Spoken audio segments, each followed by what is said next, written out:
California Mr. Basketball Player of the Year in 1973, NCAA Champion in 1975, the John R. Wooden Award in 1977, 5-time NBA All-Star, 3-time All-NBA selection, career averages of 20 points, 7 rebounds, 4 assists over 11 seasons. Are you kidding me? Number 54, retired by UCLA in 96. The number 8, retired by the Milwaukee Bucks in 2019. Everything is contribution to the game of basketball. Legacy. It's not just NBA. I hope the folks that are making the decisions look at your entire body of basketball work and everything that you have meant to the game of basketball, MJ, because you are truly one of the most iconic people in the history of basketball. 5-time All-Star Marques Johnson. Alongside Marques Johnson. What's up, everybody? Hey, this is the Here District, captain of this vessel. And I got my first mate, my number one son, Kris Johnson. What up? Talk to me. Holla! Let it rain, man. Let it rain. I guess I go, guess what? We're going back to teach on Friday. Yeah. Can't pass us all the breakfast. Can't pass us all the breakfast. Go fight. Welcome, everybody, to the Here District, Marques Johnson.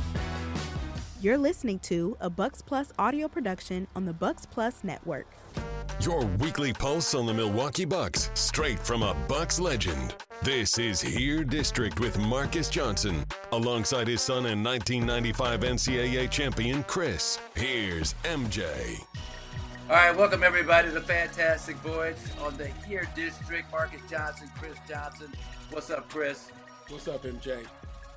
It's all good, man. It's all good. It's always good, man, when the people out there, Kris, get a chance to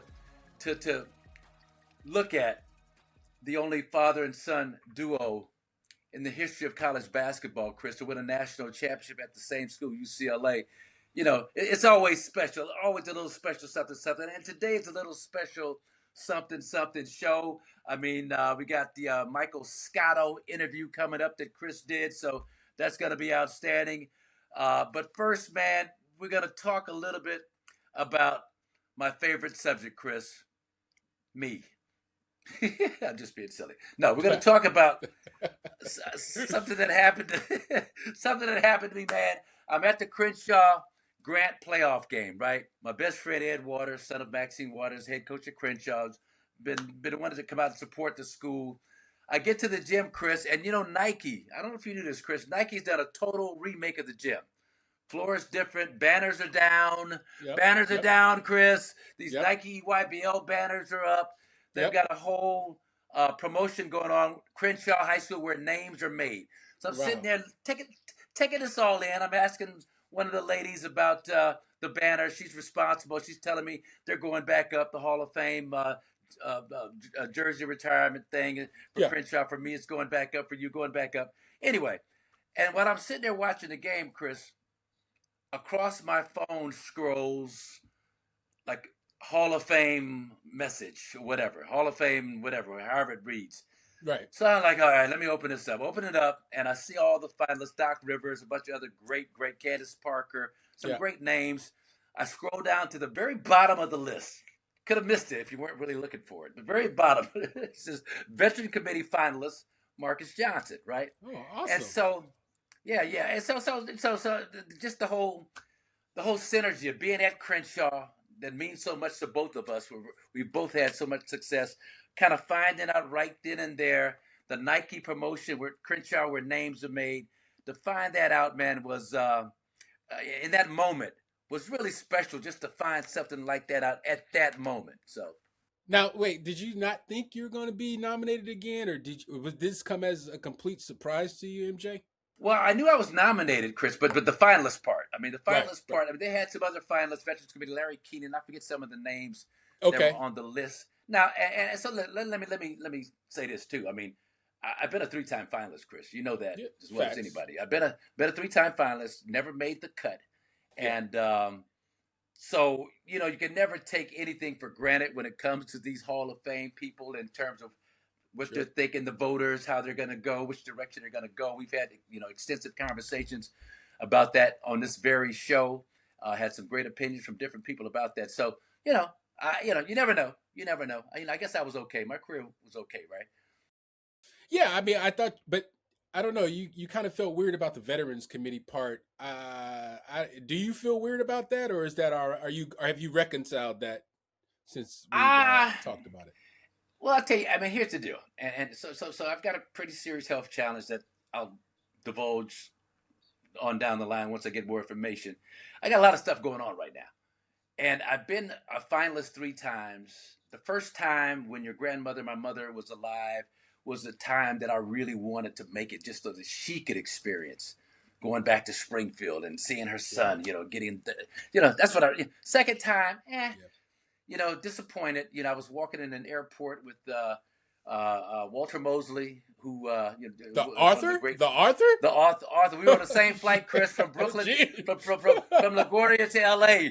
The way, I'm telling you. Is that Devil in a blue dress? Devil in a blue dress, a Snowfall. He was a screenwriter on Snowfall. He did, all kinds of, his work is fantastic. But we're walking down the corridor, and I'm telling him on the flight, coming to LA from New York, 5 hours, we're sitting together, we're talking about it. And so I'm telling them that this is the day that I find out. John DeLeva is supposed to call me and let me know around the time we land. And so once we land, I can't get incoming calls on the plane, but I see I have a message from John DeLeva, the Hall of Fame. And so me and Walter are walking. I said, Walter, I got the message right here, Walter. He's like, yeah, let's hear it. He's excited, Chris. Let's hear it. I hit play, and John DeLeva, Marcus, I regret to inform you, you didn't make it. You fell a little short. And Walter Mosley, Chris, was like he was going to cry. Oh, my God. Oh, no. Oh, my God. And I was like, it's okay. It's okay, Walter. It's okay. And then the third time it happened last year before last year. It was recent. It was once again, so my point is, after you've been a 3-time finalist and haven't made it, you just learn to kind of not get too overly emotional, excited about it. And if it happens, it happens, which obviously would be cool with it happening. But I'm not, I don't know. That's where it's some mixed feelings in terms of being in this position, the Veterans Committee and all that stuff, how I should feel, not having made it the conventional way. Your thoughts? I think it's pretty cool. Well, my thought was, I think it's pretty cool that 2 dudes named Walt were involved with your Hall of Fame kind of displeasure. Walt Frazier leaving you that message. Walter Mosley, the author. That's that's mind-boggling.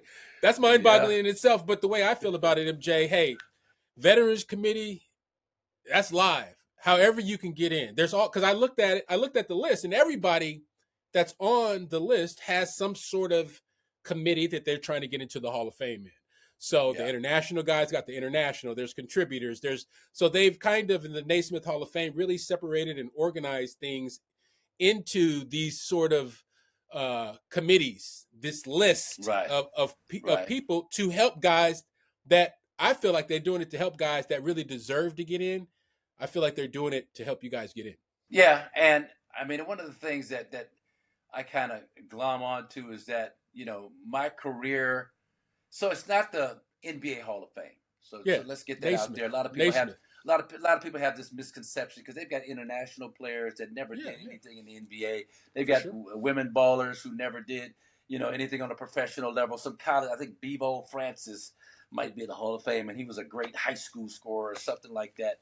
A bunch of guys that never did anything in the NBA. So it's nothing to do with the NBA technically, but the NBA plays a large part in terms of who gets in, who doesn't get in. They've got their imprint all over it. And so when you look at my career in terms of LA high school, I was one of the top 5 LA high school guys to come out of here up until Paul Pierce and James Harden and Russell Westbrook came along. But I digress. But even still, top 10 at least, even with those guys. College career, national champion, John Wooden Award winner, blah, blah, blah, 5-time All-Star NBA. So I feel like my resume, Chris, is just as strong as the guys who made it conventionally. And that's my issue, is that it should have happened, I believe, with the conventional voting. And then the Veterans Committee, in a way, Chris, kind of feels a little like, kind of like tossing a bone, kind of a bone tossing thing, a little bit like that. So not much, but a little bit like that. But it won't be, when you're standing up there, if you do get in and you're giving your speech and you're looking out at that crowd, man, and thinking about grandma. I mean, I don't think you're going to feel that way then. So my prayers are up for you to make this Hall of Fame, to get and be placed in the hall next to the folks that you deserve to be placed next to, man. It's long overdue, and we're going to keep our fingers crossed on this side of town. Yeah, and to that end, I had a chance to participate in one of our favorite guests, Brandon Jennings, Mr. Bucks and Six. He had a golf outing out in Woodland Hills during All-Star Weekend. Really, really nice event, Kris. And so I ran into a lot of people. And so what I wanted to do was just kind of get their perspective on how I should feel. And then, but Brandon Jennings, Kris, when I ran into him on the course itself, he had a film crew following him everywhere around, kind of documenting the event. And he came up to me, Kris. He said, "Yeah, but we got to get OG. OJ, this is Mr. 99999 man." I'm like, "Mr. 999? Yeah, in the movie, White Man Can't Jump. 999, this ain't Raymond." And so I had to I had to reprise my role as Raymond. Good job. Right there for the camera. And it was cool. It was all good. But I had a chance to talk to some pretty special people that I really respect their opinions in the basketball world and one not in the basketball world. But check out what they had to say about this whole Veterans Committee thing. All right, here with Paul Pierce, one of the probably maybe the second greatest forward to come out of LA. Even with high school. No. Great play, man. Listen, man. So I got nominated, or actually made the list as a finalist for the Hall of Fame. I've been a finalist 3 times, Pete. But then they got me in on the Veterans Committee. Nah, you got to get in there now. How should I feel a certain way? Is it like the Booby Prize, getting on the Veterans Committee? Listen, y'all on some bullshit. My man Marcus should be in the motherfucking Hall of Fame. I don't know what y'all talking about. One of the original do-it-all small forwards. Come on now, what we doing out here? What we doing out here? I appreciate you, brother. Thank you. All right, look, I'm here with D. Wade, one of the greatest of all time to do it, man. Look, I've been a Hall of Fame finalist 3 times and never made the cut. Right. This year, I'm a Hall of Fame finalist, but it's through the Veterans Committee. Okay. The Veterans Committee, D. Should I feel a certain kind of way or just accept it for what it is? What do you think? What would you do in this situation? Well, I mean, you first of all feel how you want to feel, but I would say that all of them is an honor. So collect this one, enjoy this one for what it is. Still know that the other one is still have an opportunity to get that one. And so just collect this one, man. Just like you collected the high school one and the college one and all the Hall of Fames. Collect them all, bro. Yeah, okay. Appreciate you, brother. Thank you. Enjoy this one. All right. I think you accept it for what it is, as long as you're getting acknowledged. The people that know, they know. They know what it is, so it ain't even nothing even talk about. Everybody know who you are. All right, man. Thank you, brother. Yes, sir. Appreciate it. Named the finalist for the Hall of Fame 3 times. Okay. Didn't make the cut through the conventional voting. This year I'm a finalist, but it's through the Veterans Committee, K. Martin. It's the Veterans Committee, man. I mean, I don't know. How should I feel about that, man? How would you feel about that? I would feel slighted. You put the work in, you put the time in, well deserved. Got the wrong people deciding, man. I think that they need more of your peers, man. They need to really get out there and would you accept it anyway? Accept it? Yeah, if it come through, yeah, you got to. You know what I'm saying? Okay. Yeah, you got to accept it. It's what you work your career for, so absolutely. All right, appreciate you, brother. Yes, sir. Thank you. All right, here with one of LA's finest, Nick Young. Nick, look, man, I've been a finalist for the Hall of Fame 3 times. Ain't made it. I'm putting it. Yeah. I'm a finalist this year, but it's through the Veterans Committee. It's not the regular vote. It's through the special. Should I feel a certain kind of way, like the Booby Prize or something, man, or just what? It's time, and it's been time. They better not pass this time. What would you do if you was in my situation? What would you do? How would you feel about that? Well, no, I can put. I'll feel away. I'll feel away. Yeah, for sure. You gotta feel away. Yeah. But just accept it for what it is, though. Nah, you gotta go up in here. Appreciate you. All right, here with Pastor Keon Henderson, pastor of church in Houston. Man, I love when he brings the word. One of the most knowledgeable, full of wisdom, Solomonic wisdom type dudes that I know. So I got to ask you this question. Listen, man. Yes, sir. So I've been a Hall of Fame finalist 3 times. Didn't make the cut through the regular way, through the regular media voting. This year, I'm a Hall of Fame finalist for the 4th time, but it's through a Veterans Committee. It's through a Veterans Committee, Keon. Should I feel a certain kind of way because it wasn't done the other way? It's like this special Veterans Committee. Well, give me some guidance, man. These are spiritual guidance, man. Man, I say, just be grateful, man. Gratitude is always the right response because you can't change the first 3 years. You can't change how you're getting in, but you're going to get a chance to give a speech. Yeah. And you're going to get a chance to stand up there and say you did it no matter how you got in. I'm telling you right now, I don't care what committee they put together. I ain't never getting in. So congratulations to you. You're doing something a lot of people ain't doing. Appreciate you, brother. Thank you so much. I'm going to be honest with you, Marcus. You were so good. And it's so obvious that you were a clear-cut pick that I wouldn't feel slighted at all. I would actually feel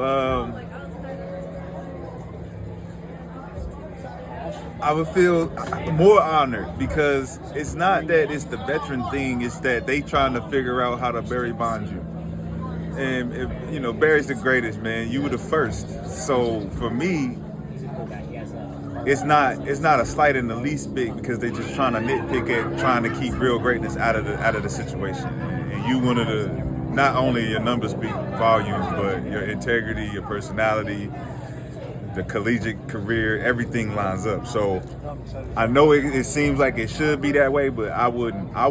If I'm you, I'm still smiling, because y'all got to put me in eventually anyway.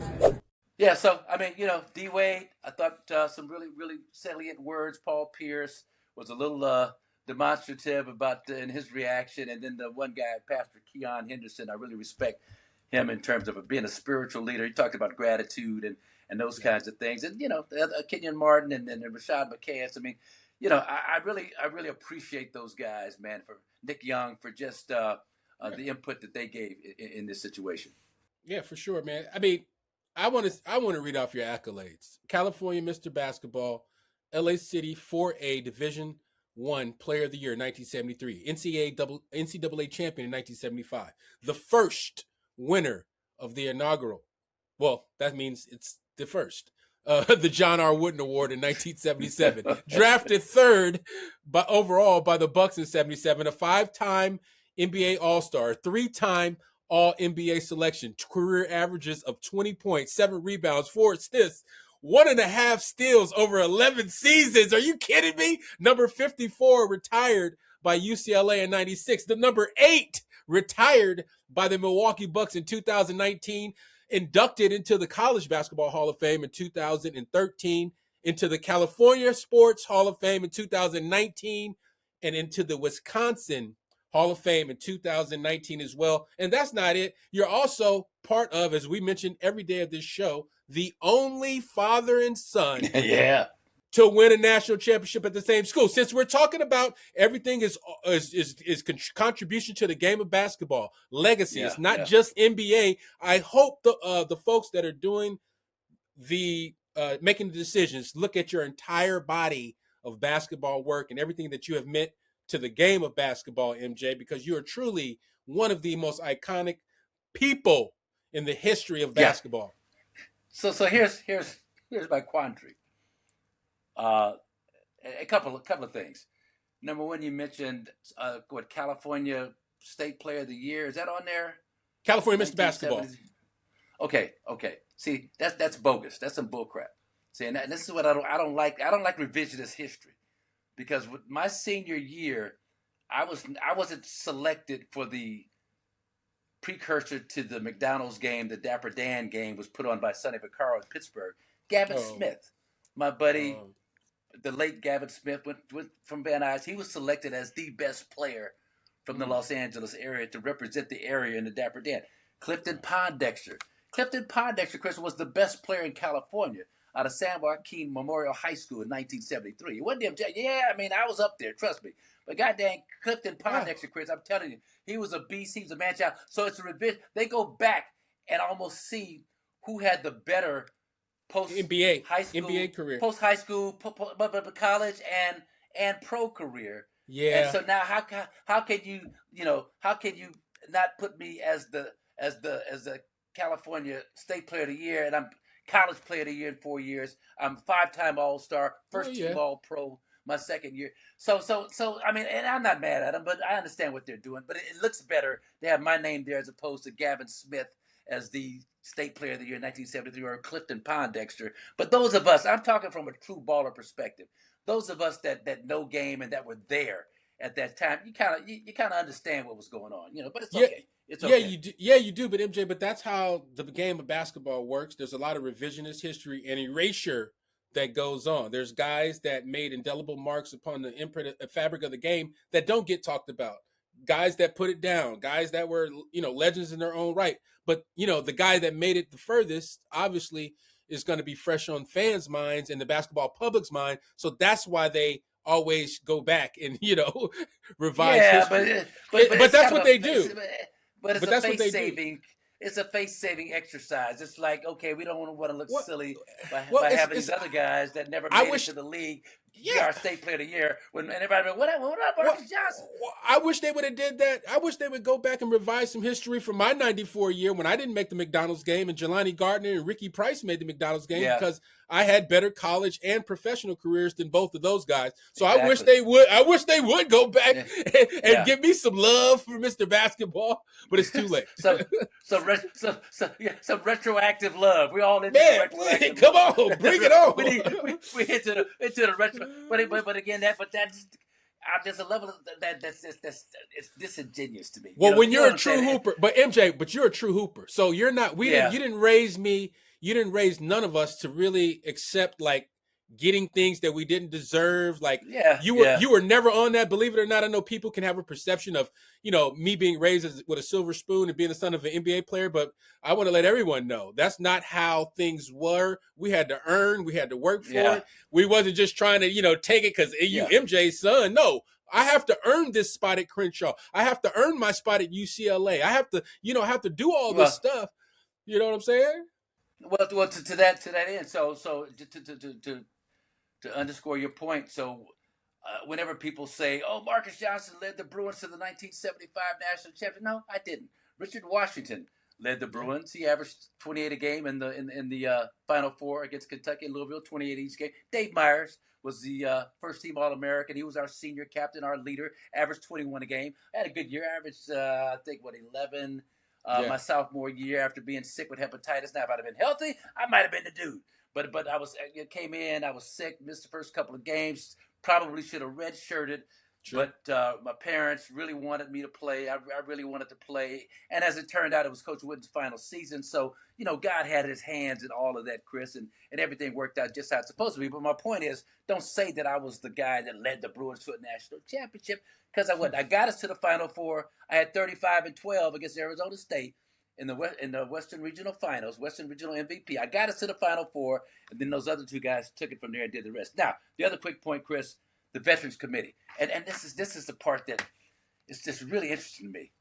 I forget how many Veterans Committee nominees, myself, Larry Keenan, I wish I had that list in front of me. There's probably 8 or 9, 10 people that were nominated to the Naismith Hall of Fame by the Veterans Committee. Okay? I'm the only finalist. One would infer from that would be a pretty clear path to induction. Wouldn't or couldn't one, or is there still some room for some hanky panky? That's the part that frightens me.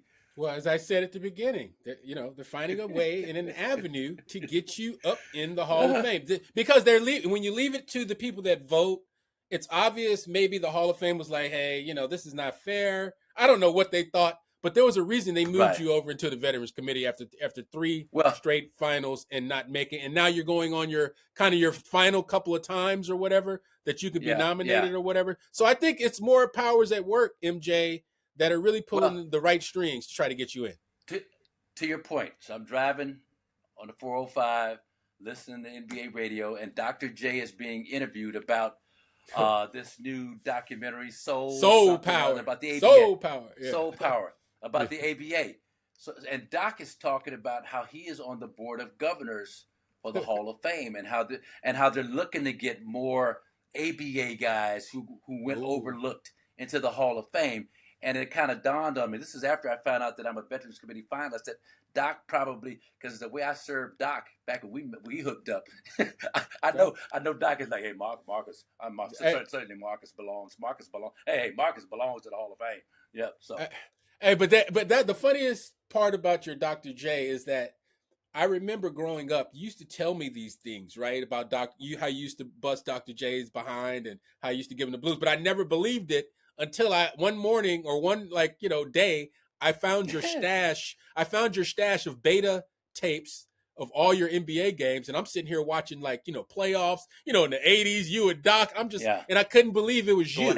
I couldn't believe that was you, MJ. I couldn't believe it was my dad that was dominating Dr. J. That moment, I think I was about 9 or 10, then I started looking at you kind of a little bit differently, and I just had a different level of respect for who you were. You're no longer MJ. You're the guy that was busting Doc's ass. Well, and to that end, let me clear it up a little bit. I mean, we both had our moments. You know, I gave him some, he gave me some. Unfortunately, what he gave me was enough for them to kind of beat us in every playoff series. I think we hooked up 3 times. But didn't they have a better team? Didn't they have a better team? They had Moses. We had Bob.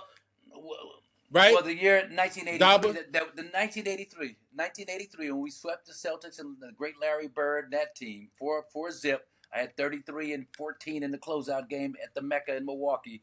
The next round, we played against the that was 4-4-4, and that was 4-4-4? That was the 4-4. Asked Moses how many games it was going to take to win an NBA title. He said 4-4-4. Every series going to be 4-0, and we were not only were we the only team to beat them. So it was 4-5-4. 4-5-4. I'll never forget this. 4-5-4. But I think, and I'd have to go back and look, but at least 1 or 2 of those games were one was definitely, I think, overtime. Another was a 1 or 2 point loss. So the series, you know, and this is where I remember Stephen A. talking about it. You losing in 5 games. Another series. He wasn't talking about a series how that couldn't be competitive. But those games were competitive. They were competitive. Could have swung either way toward the end. They just had more talent than we had between Maurice Cheeks, Hall of Famer, Dr. J, Hall of Famer, Bobby Jones, Hall of Famer for his defense, Moses Malone, a 3-time MVP, which leads me to something else, Chris, real quick. God, I'm going all over the place, but that's okay. This is what this show's all about. Talking basketball. I posted the All-Pro team that I made, first team All-Pro from 1979, as a response to some of the noise that was going on Twitter about me and Dr. J and how much better he was and all that. So I averaged 26 a game my second year in the league, first team All-Pro. Dr. J didn't make an All-Pro team that year, not first or second. Walter Davis. You know who started that? Peter Vesey. Yeah. And I wasn't gonna call out his name, but I didn't say it either. I didn't say nothing either. I saw it on Twitter and I ignored it because I'm a bigger person now and I'm a better man. Yeah. But I know who it was. But I know exactly who it was. Right. And so you know, and he like Vesey's the biggest Dr. Hater. J jock sniffer of all. Well, he's a Dr. J fan. He loved Doc, and that's fine. He wrote a book on Dr. J that I read way back in the day. That was excellent. And so I get it. I get it. Peter was New York guy, Long Island. Dr. J grew up. But my point was that first team center was Moses Malone, and you have some people on Twitter that had the nerve to say, well, and this is the last year that the players voted on the All-Pro teams. Yeah. Then they gave it to the media the next year, and I got bumped down to second team, and the rookie Larry Bird, who was not as good as me, his rookie year, who was not as good as Adrian Dantley, who averaged 28 a game, Larry's rookie year, who was not as good as Mike Mitchell. I mean, Larry's rookie year. I mean, he eventually turned into be one of the greatest forwards of all time. Don't get me wrong. But that rookie year, when the media took over the vote, Larry Bird made first team All-Pro, one of the few rookies to make first team All-Pro in the history of the league. And Larry Bird, during the All-Star game that year in Cleveland, he was a coach's add-on. And when they asked Larry Bird, Chris, you can look it up. I was doing some research on Mike Mitchell and the All-Star game in Cleveland for when it was in Cleveland a couple of years ago. And Larry Bird was saying how, well, the only reason they added me to the team because I'm white. There's a lot of forwards in this league that are better than me. And he didn't name the list. Oh, he said that? Oh, yeah. Larry Bird said because he was white? He said that's the only reason they added me to the team because I'm white. There's a lot of forwards in this league right now that are better basketball players than I am. He said that. And it was pretty obvious, but it's okay. It's okay. But my point is that the media voted the next year. The players voted that year. So someone on Twitter made the observation that anytime you leave Kareem Abdul-Jabbar off the first team All-Pro team, the voting loses its luster, was the exact quote. How the players voting, because Moses Malone was named first team All-Pro. Moses, Chris, averaged 25 and 18 that year. Yeah. Moses had the dominant year. Kareem averaged about 23 and 12 or something like that. Yeah, but Moses had the better. But so this guy would say, well, then you should put Kareem on as a power forward. I get that to me that just blew his whole logic out of the water, especially back in those days. Yeah, and you're arguing against folks that don't understand context or know what time it was. So you have people behind some of these accounts that are young, MJ. So a lot of these dudes and these people might not know. And if it's a Peter Vesey or somebody that's older saying that, then they're just being, I don't know, they're being ludicrous. I would take it personal. I would take it personal. Well, and what I've learned from you and Josiah about Twitter responses is before I get all my panties in a whatever twist, get all bent out of shape over something. Check out the number of followers of the guy tweeting that tweet, and this guy literally had 160 followers. Get him out of here! So after I saw that, I'm like, okay, he's trolling me. Straight he just troll. Wants some back and forth. So now that kind of gives him, more exposure. So yes, you can still learn things at 70 years old that you didn't know beforehand. So anyway, so we'll see how it pans out. I mean, again, if it happens, Hall of Fame finalist, the only one in the Veterans Committee. So it's got to go a long way to keep me out this year. But hey, stranger things can happen. But yes, it was good news the way I found out and just how everything kind of transpired. Man, it's always an honor just to be considered for something like that. And finally, let's put a bow on segment A. We're going to go into some new additions for the Bucks. And I don't know how you felt about it, but we talked about Ousmane Dieng with we got some good stuff from Justin. Yeah, Justin. Yeah, Justin Garcia. Yeah. Last show, radio analyst Justin Garcia. Yes, sir. And I think I said at the end is that first thing I noticed about Ousmane Dieng when I saw him up close and personal in the Bucks dining facility at the Fiserv Forum. This dude is big. He's bigger, Chris, than 195 pounds. Oh, I mean, he looked filled out. Because I expected this rail thin at 6'9", 190 pounds. Yeah. But he's about 210, 250. I mean, he looked nice and solid. And so that's the first thing that jumped out to me. And then the acquisition of Cam Boucher. That's his name.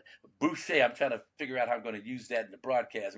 Jumper Boucher, But anyway, Cam Boucher Thomas. We pick him up, and he's always been someone, Chris.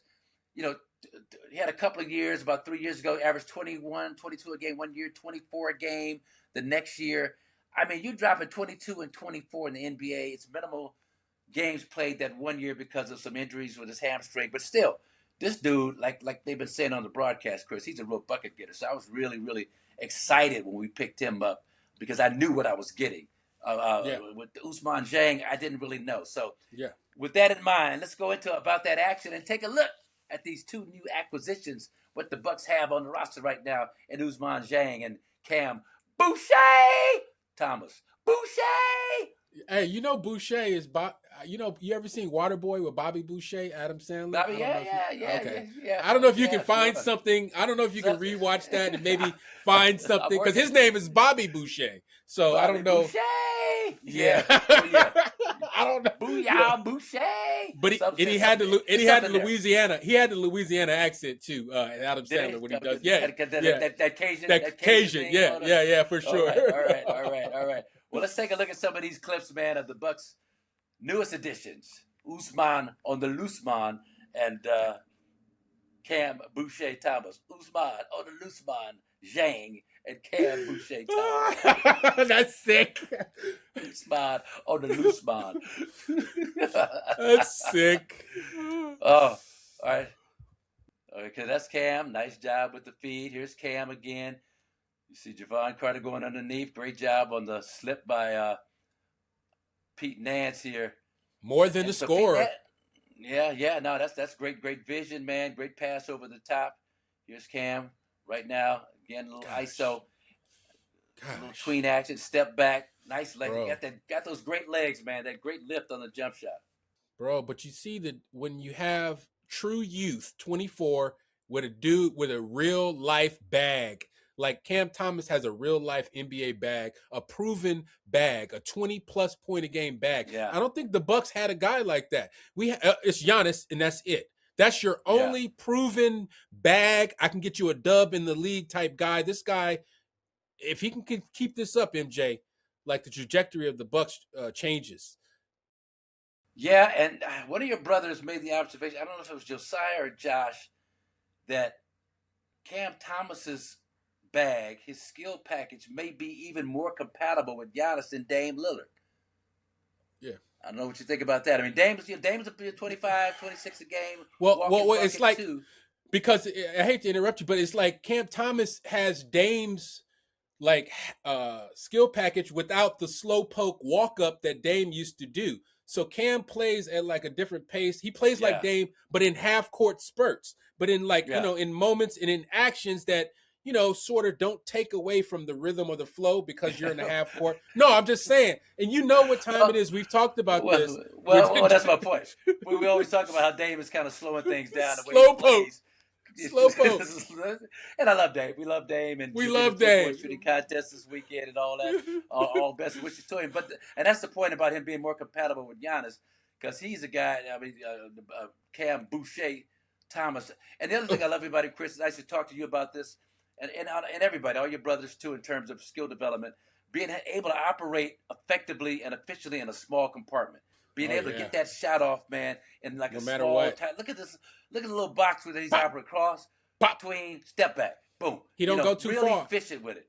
Really efficient. Don't need a Jalen Brunson 30 dribbles to get it off.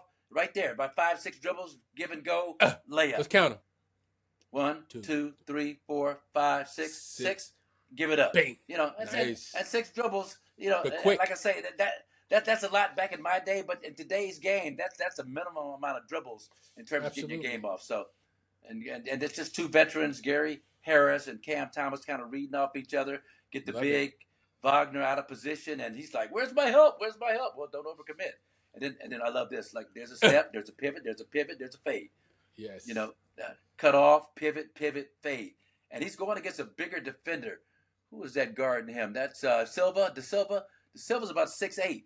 And he's still able to just raise up at 6'4" and get that shot off with relative ease. Watch the fade, create some separation. That's scorer's mentality, Chris, right? That's scorer's mentality. Scorer's mentality, scorer's ability. I mean, that's through years of work, fine-tuning this type of shot, confidence to hit it on anybody. It was crazy to me that, and I'm not saying like a couple of games are going to define Cam Thomas's tenure at the Bucks, but it's crazy to me to see a lot of Bucks fans really like hating the move when it first happened. I'm just like, wow. I'm like, wow, man. Like, what do you want? Like, you're getting a 20-point game score, and you guys are still tripping and hating on this guy. I'm like, man, I got to get this type of guy the benefit of the doubt. I got to see how he fits in with the team, and I got to see what he does when Doc gives him the opportunity to rock like he did. Yeah. And to your point, and this is no disrespect to anybody, but the big knock on him has been his lack of defense. But I think Jacob Sutton, a friend of the show, made the point that when you got guys who can score at the level that he can score at, forget about defense. Defense becomes secondary. His ability defensively. And is he really that bad worse of a defensive ability? I'm saying than AJ no. playing at the 3 overmatched, or even Gary Trent, who I love his effort and energy, but is he really that much more deficient at the defensive end than those guys? So what I think the Bucks fans who are very astute in basketball knowledge, they understand Cam's kind of moodiness, his up and down nature in Brooklyn. So what they might have seen in small doses are Cam not walking back on defense. Cam, Cam not caring, and that's the part I think that Bucks fans kind of might have judged Cam by. But look, new beginnings. He's in a new. He's got a change of scenery, and he's got a whole new life. Like he said in his press conference, I'm glad to be somewhere where everybody wants me here, and so that does wonders for your confidence as a player. And you saw the reaction of Giannis and some of his buckets. I mean, Giannis is like genuinely excited. Hey, he was looking at him like this, MJ. He was like, what was that look? That look right there. So that look right there. Somebody says that the only other person that Giannis his wife is Mariah. That's Mariah's the only. Look at Giannis. Look at Giannis. Me and Mariah go together like babies and pacifiers. He out here licking his lips. I mean, man. That's babies and pacifiers right there. Me and Mariah go together like babies and pacifiers. That's the baby and pacifier look right there. Look at his lips. That's babies and pacifiers that he's giving to Cam Thomas, man. Oh my God, you are the GOAT. You are the GOAT. You are the GOAT. He gonna say babies and pacifiers. Babies and pacifiers, right there, baby Mariah. Go together like babies and pacifiers. And that's a good given. All right. So that's Cam. I think we're gonna take a little bit of the other new guy right behind Giannis in that shot, Ousmane on the Looseman. And man, what's been your first impressions of him? Just super extremely live. Like, I'm really seeing what the true definitions of young NBA legs really looks like. It's those 20. When you see a 22-year-old and a 24-year-old, they actually look a lot different in terms of their legs than a 25-year-old or a 26-year-old. It's like mileage, NBA mileage. When you get to a certain age that hasn't gotten there, it keeps the athleticism preserved. These guys still have pop, play after play. They have a different bounce to their step. They have this bounce to their step that I was hoping our guys would. They have the KPJ kind of bounce. You know, a KPJ kind of active. I'm live. I'm a live wire at any given time. I can take you. Like, and then the other thing about Dieng, his offensive stuff is a lot more refined than I thought. It's a lot more refined than I thought. I thought he was a lot more raw than he actually is. But I mean, this dude is solid, man. I mean, golly, man, when you keep it 100, since these two guys have kind of been brought into the rotation, the Bucks truly feel like a different team. It's a different look. It's a different feel. It's a different energy. Totally different energy that they bring. And your point, which is an outstanding observation, which you always have, but it's a nice block. It's a small thing, but 22 and 24 is different than 25, 26, 27. You know, and I think their backstories really, really do complement what this team needs. So you got a Cam Thomas, high volume scorer with a bad team, looking for a new, fresh beginning, and then Ousmane Dieng. Let me read something, Chris, that my guy Sam Presti. I reached out to him once we made the signing of Ousmane on the Looseman, and so Sam told me that Ousmane, great kid, he just got left behind when the team took off the way it did. And he said he thought the Bucks were doing a really good thing by bringing him in, that he had a high skill level and a high IQ level in terms of basketball. And I remember Ousmane went to the INSEP Academy over outside of Paris. France. That's where he kind of, Paris, France, that's where he kind of cut his teeth as a basketball player, 15, 16 years old. I think they need more stuff like that here in the United States. I guess Mount Bird and IMG kind of does something like that. But Tony Parker, Boris Diaw, I mean, you can just go on down to Ronny Turiaf. You're going to go down the list of guys that have come through that INSEP Academy and how they've transitioned to the NBA. Quick point about INSEP. So what makes them unique over there, they're young teams. So when Ousmane was growing up and playing in 14, 15, 16, they're competing in third division France against pros.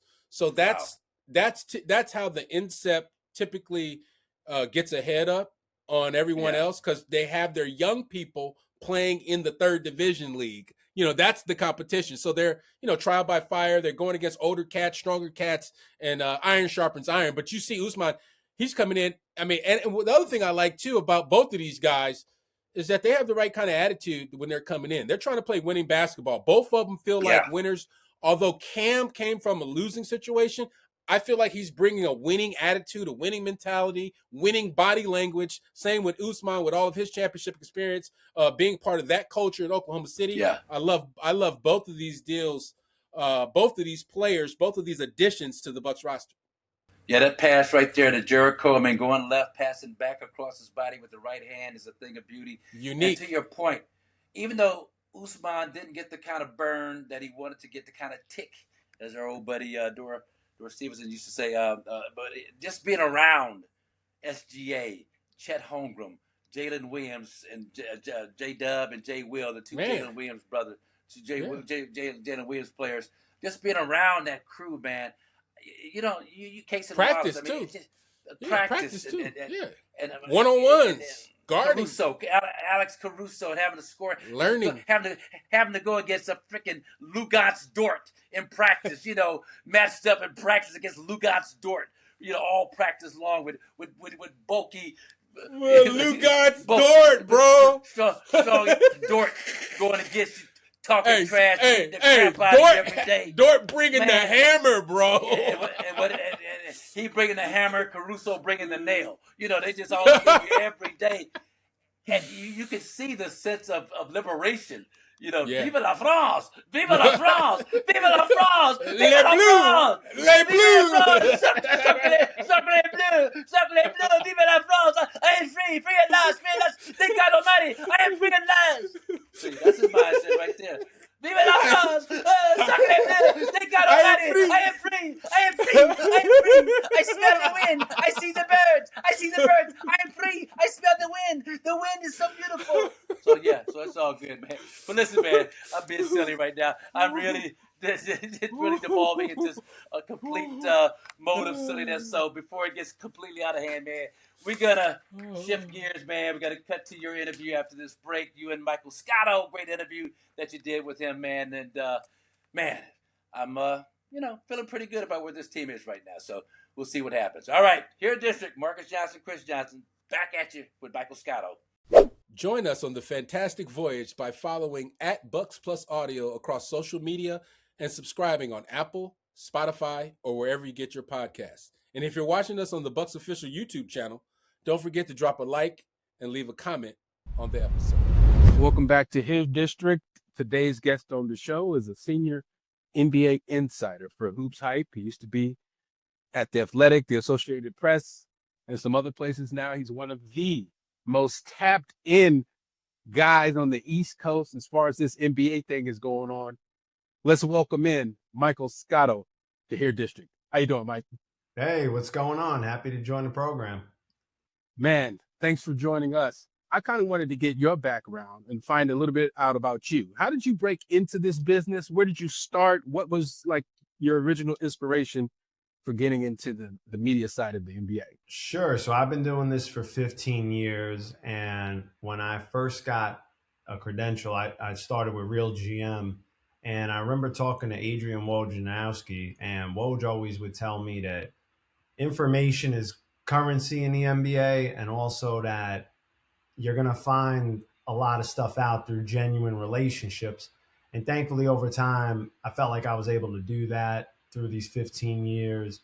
I offer my help, guidance, sometimes consulting with teams or agents as far as messaging and things like that. And it's just come over time, really. I'm a pretty straight shooter with people, no matter what the situation is. So they'll always get that from me, which I think some people appreciate. And I just try to get better every day and learn. I don't think I'm a finished product at all. I'm 36. I still like to think I have a long way to go, God willing, in the business. And yeah, it's been a fun ride. I've if you would have told me I would have broke a draft, trades, free agency stuff when I was in school studying this stuff at this age, I probably thought it would have taken a little bit longer. So I'm thankful that I've been able to kind of hasten that curve a little bit. But continuing to try to get better every day. And, I enjoy meeting new people around the league, and I've got about like 3,600 numbers in my phone. So it's a lot. No, you're a smart guy. I mean, the league is all about relationships and building, nurturing, and then maintaining those relationships. I was curious, Mike, and then we'll jump into some basketball stuff, though. Did life change for you at all after you kind of got famous, if you will, as an NBA insider? I'd say life changed in the sense of like I get a lot more calls from execs and agents. The more stuff people want to be tapped into that, which is a good thing. Personal life wise, I think there's obviously been times where I appreciate my friends. They know around the trade deadline, I'm not going to be able to like really go hang out. Leave you alone.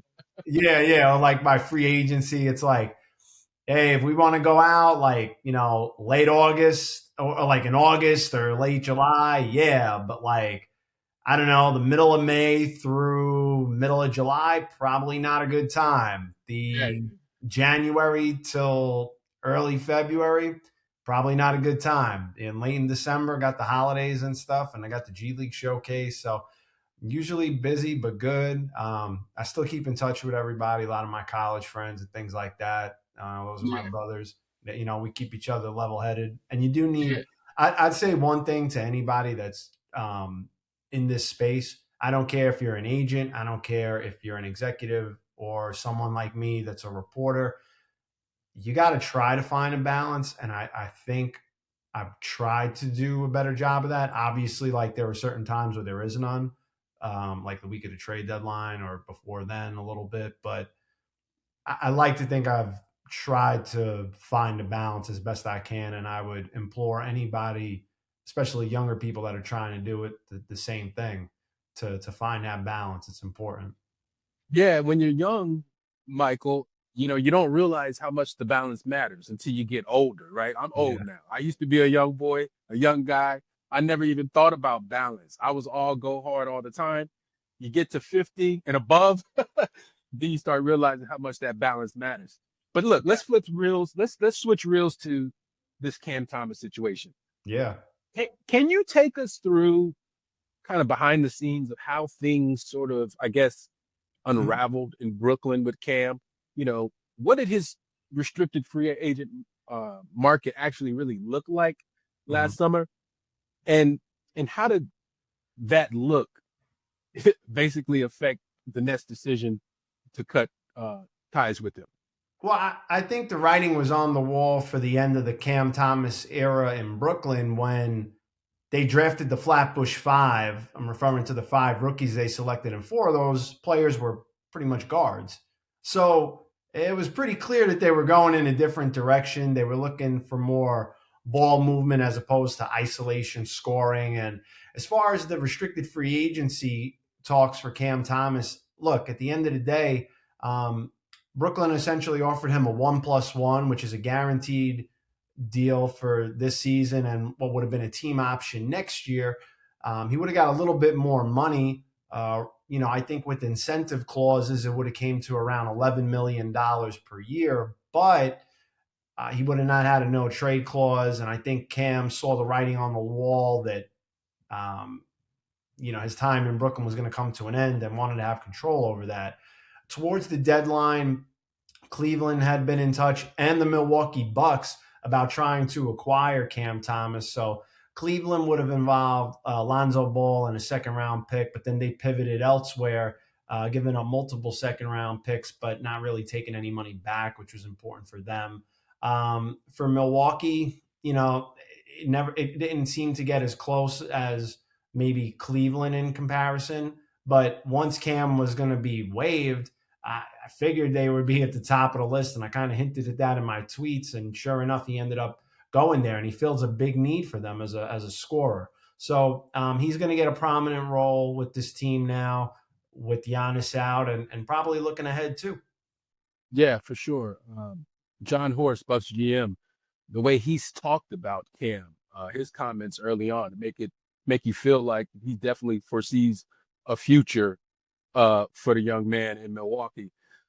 I'm tripped out a little bit. So you're saying that the rookie situation, them drafting the Flatbush Five and having all those guys kind of in that slot is kind of was the handwriting on the wall. So it wasn't like Michael Porter Jr., that situation, him coming in kind of similar to Cam as far as the type of scorer that they are, 2 guys in the same mold, or was it more about the future, believing in the guys that they brought in? The young fellow, what's his name? Igor?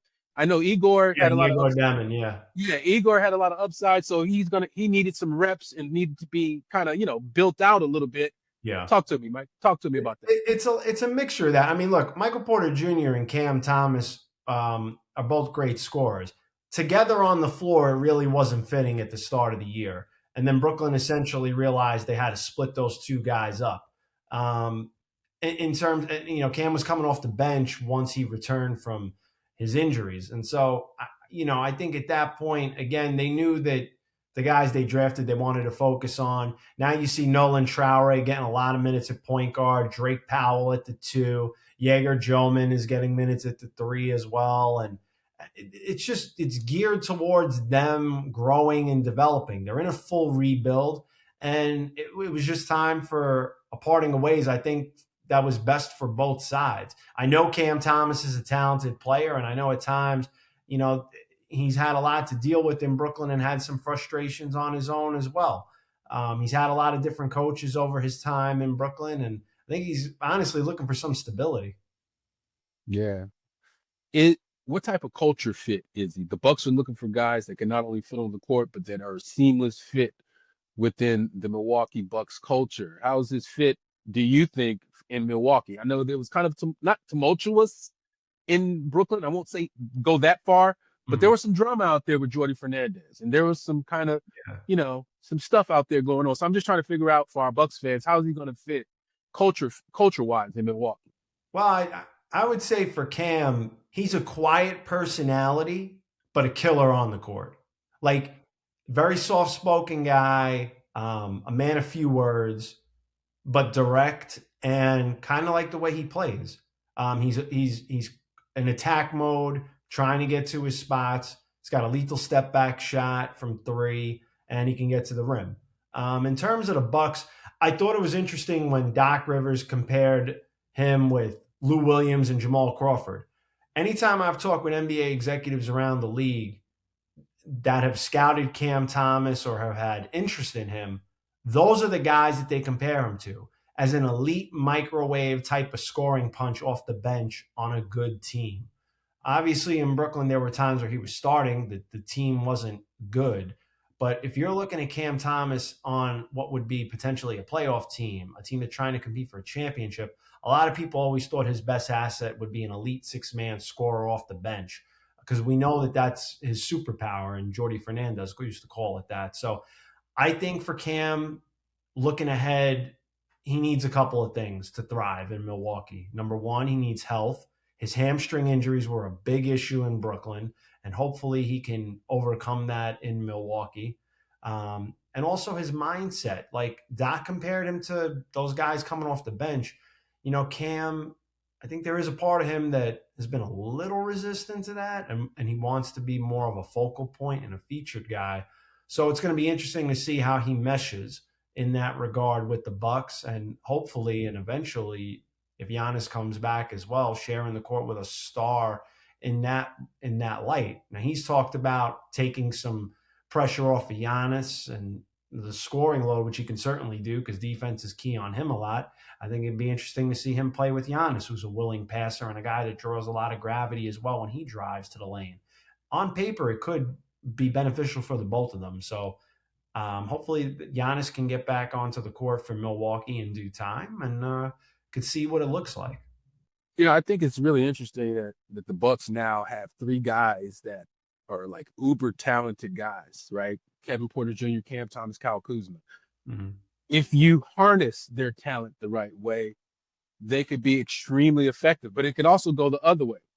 I guess one of my questions I had about Cam, and sort of like if I'm asking you to project his playmaking, like does he have upside as a playmaker? Is that something in his game to where you saw some flashes in Brooklyn? Maybe he had some high assist game. Maybe he had some deals where you're like, oh, okay, he can do some other things, but some guys kind of get locked into their bread and butter. They make their money where their money is. Well, I mean, Cam Thomas said it. Cam Thomas gets buckets. That's what he does. But because of all the attention he draws, he can be a playmaker. I've seen times where he has passed the ball and just sometimes he hasn't gotten an assist because the guy doesn't knock down a shot. I'm not going to act like he's a 10 assists a game guy. Do I think that he can average 4 or 5 a game? Yes, I do. But again, Cam is pretty much there to score. And whether it's step back threes or getting to the hole, not really the biggest mid-range guy, which in today's analytics is probably a good thing. But you saw it the other night against Orlando when he dropped 34 points or whatever it was. That's his bread and butter and what's going to make him successful ultimately. And again, Doc has had Lou Williams and Jamal Crawford. he knows how to harness that talent. We've seen it. Those guys score at a high level, so it should benefit Cam in that regard. Yeah, there's not a lot of guys like Cam Thomas that can get you 30 in a hurry in the variety of ways that he can do it, especially for the Bucks who need a guy his size. Gary Trent has struggled a little bit this year. AJ Green hasn't necessarily been himself. I look at Cam Thomas as a guy that could do it's like a combination of both of those dudes and even better because of his off the bounce, his ability to get wherever he wants, whenever he wants, pull up, jump over you. Like that stuff is amazing. Let me ask you this. Now that we've seen sort of two situations where you had Cam Thomas got released, then today you had Jeremy Sohan released. Mm-hmm. What is this saying about the new CBA? Is the league trending towards a certain way, or should we just like not even trip on these two moves? The CBA has made teams more penny pinchers than ever before, whether it's the first apron, the luxury tax, or the second apron. A lot of teams are trying to win on the margins. And I think now you're going to see quicker decisions made on, like, if a guy's not a part of the team anymore, just to cut bait. Sometimes people would make trades for other salaries and have a salary slot. But at the end of the day, more bench spots are being used on the cheap, whether it's a minimum guy, converting two-way players, that's something different. Overall, from the trade deadline, I would say I noticed a couple of things that really have stuck out. Number one, free agency is essentially dead. More moves are getting done. I call it pre-agency at the trade deadline. Like we saw last year with Brandon Ingram going to Toronto and then doing a deal. You look at now teams that were struggling in the lottery with the Indiana Pacers getting Ivica Zubac, the Utah Jazz going out and trading for Jaren Jackson now. People want to get ahead of things now. And there's been a resistance in a way to some players that are making like 50, 60 million. Like people would say to me, well, why does Trae Young not get as much back in a deal, or Anthony Davis, as some guys that make less money? Because now teams are trading picks for the contracts. That's what they're valuing more. And that's why a guy like Mikal Bridges, who was never an all-star, went for the money that the picks that he did, because his money was lower substantially. You're trying to be creative and fit guys into these windows. That's why Ivica Zubac is on a great contract, and he costs less than guys like Nick Claxton, Jared Allen, Myles Turner. Indiana has to be careful with the tax. They've rarely paid the tax, so that's more advantageous for them. And yeah, cap space, like teams don't want cap space anymore unless you're using it to trade for contracts already. Maybe you can supplement your team a little bit in free agency, but like rarely are you seeing like the Fred VanVleet signing to Houston. You know what I mean? You're not really seeing that. Most teams are trying to use the mid-level, the full mid-level non-taxpayer, or maybe a little bit more than that if they have cap space, but that's pretty much what you're looking for. Or you want your own team to re-sign you to a number or extend you at a number that is advantageous for both sides.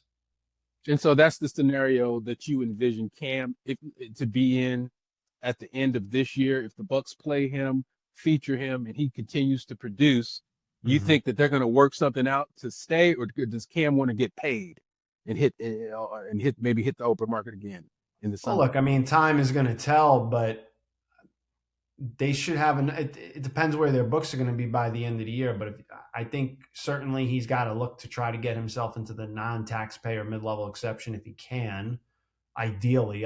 He's going to want more money than that in free agency, I'm sure. But again, it's kind of hard when you're getting waived and you're going to a team for the rest of the season. You know what I mean? It changes the dynamic of things a little bit. So I think Cam may have to recalibrate that a little bit. I mean, look, he bet on himself this past summer. He passed on more money to have the no trade clause, which essentially was nullified when he got waived. So, I mean, it's hard to say what he's going to make now. Thing about Cam in a lot of ways is to some teams he's a little polarizing, but I think for a team like Milwaukee, he could fit given his skill set and what that team needs. So beauty's always in the eye of the beholder. And I do think that along with Doc Rivers and John Horst, they want some of these guys to pan out. Same way Milwaukee got Ousmane Dieng, who was stuck on the bench in Oklahoma City, a guy that was drafted in the lottery, but was stuck on a team that's a championship caliber team filled with a lot of young guys. Sometimes in the league, guys are talented, but they don't have an opportunity. And look now in Milwaukee, they're providing that opportunity for Cam Thomas and Ousmane Dieng. They're both clearly happy about that, and I think they're going to give their best effort. And then, for both sides, look to try to keep those guys ideally after the season. Absolutely. Well, Mike, I appreciate you joining Here District. Thank you for your insight on Cam, my man. Would love you to come back on the show at some point so we can chop it up. Ladies and gentlemen, Michael Scotto, senior NBA insider for Hoops Hype. Thanks, Mike. You got it. Anytime.